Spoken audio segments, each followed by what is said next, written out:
Ça, c'est le pourcentage des élections, de l'abstention aux élections européennes en France. Aux premières élections, en 1979, il y avait 42,5% d'abstention, ce qui était déjà considérable. On montre que déjà, à l'époque, beaucoup de Français s'en désintéressaient. Ils ne comprennent pas d'ailleurs ce qui se passe au Parlement européen. D'ailleurs, c'est vrai qu'ils ont des excuses de ne pas comprendre, puisque, comme je l'explique souvent, nous avons affaire à, pour la première fois dans l'histoire de l'humanité, une dictature qui s'impose par l'ennui et la complexité.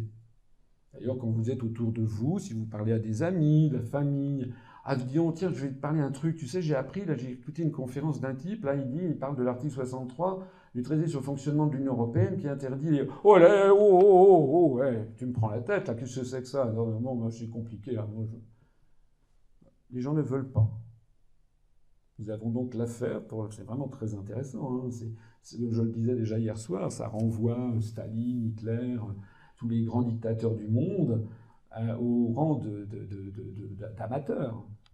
On a pour la première fois une dictature qui s'impose par l'ennui et la complexité. C'est tellement compliqué, c'est tellement emmerdant que les gens ne veulent pas en entendre parler. Voilà.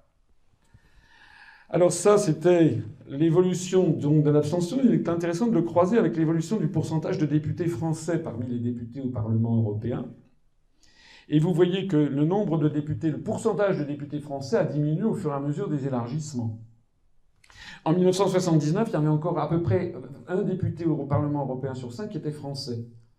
C'était avant tous les élargissements. Maintenant, on est tombé à moins de 10 en 2009 avec les élargissements aux 10 pays de l'Est en 2005, puis à la Roumanie et à la Bulgarie en 2007. Donc, vous voyez, la courbe entre les deux est intéressante d'un point de vue. Elles sont en miroir. Ça montre que plus la France est diluée dans cette tour de Babel incompréhensible, et plus les Français se désintéressent de ce qui s'y passe.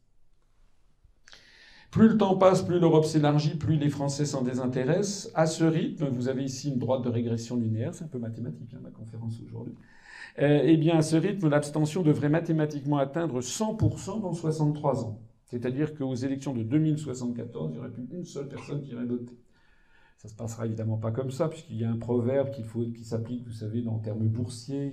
On dit les arbres ne montent pas jusqu'au ciel. Ça s'applique également en termes de politique, en termes d'histoire. Voilà.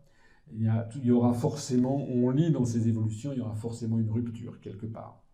On ne peut pas avoir en 2074 des élections continentales où plus personne ne va voter.